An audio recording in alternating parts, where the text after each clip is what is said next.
中医根据这个患病的时间，冬天的咳嗽以风寒咳嗽为主，春天的咳嗽一定以过敏性的咳嗽为主，夏天咳嗽以热伤风的暑湿造成的咳嗽为主，而到了秋天，一定以燥咳为主。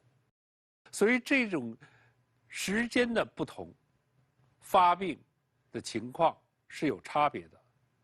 而每天的咳嗽时间不同，同样中医考虑治疗的方法是不同的。所以一个咳嗽，我们中医区分就这么详细。